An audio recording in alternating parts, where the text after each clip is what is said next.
Perbedaan motorik anak stunting cenderung lebih lambat, ini dampak buruknya pada tumbuh kembang. Bagaimana perbedaan motorik anak stunting banyak menjadi pertanyaan para orang tua.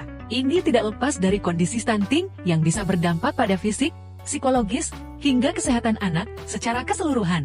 Stunting adalah kondisi ketika anak mengalami hambatan pertumbuhan secara fisik yang dapat mempengaruhi tinggi badan dan berat badannya. Kondisi ini biasanya terjadi pada masa awal kehidupan, terutama pada periode 1000 hari pertama, sejak pembuahan hingga usia 2 tahun. Stunting dapat memiliki dampak jangka panjang pada kesehatan fisik dan perkembangan anak, termasuk perkembangan motorik mereka.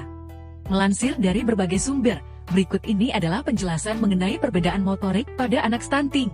Perbedaan motorik pada anak stunting. Perkembangan motorik adalah kemampuan anak untuk menggunakan otot dan sistem saraf mereka untuk bergerak dan melakukan tugas-tugas fisik. Perbedaan motorik anak stunting bisa sangat mencolok jika dibandingkan dengan anak yang tidak mengalami stunting.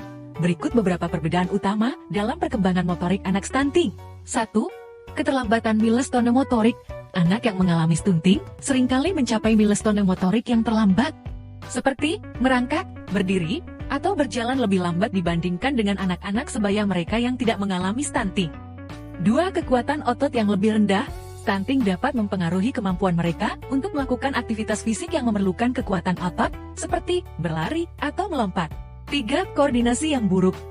Anak stunting juga bisa mempengaruhi kemampuan mereka untuk melakukan tugas-tugas yang memerlukan koordinasi seperti mengayuh sepeda atau menulis.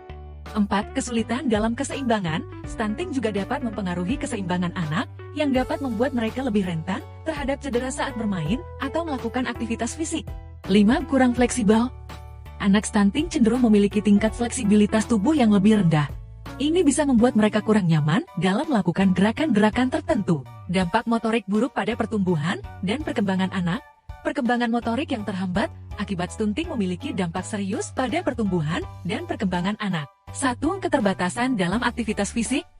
Anak stunting mungkin mengalami kesulitan dalam berpartisipasi dalam aktivitas fisik seperti bermain olahraga atau bermain di luar rumah.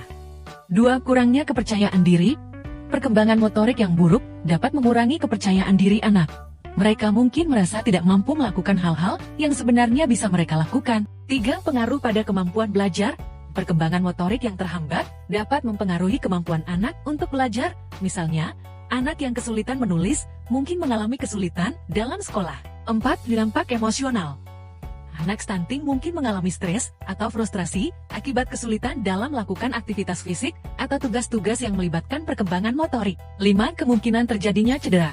Keterlambatan dalam perkembangan motorik dapat meningkatkan risiko cedera saat bermain atau melakukan aktivitas fisik lainnya. Itulah seputar informasi untuk orang tua mengenai dampak stunting anak. Mohon maaf jika ada kesalahan dalam penulisan dan pengucapan. Semoga bermanfaat.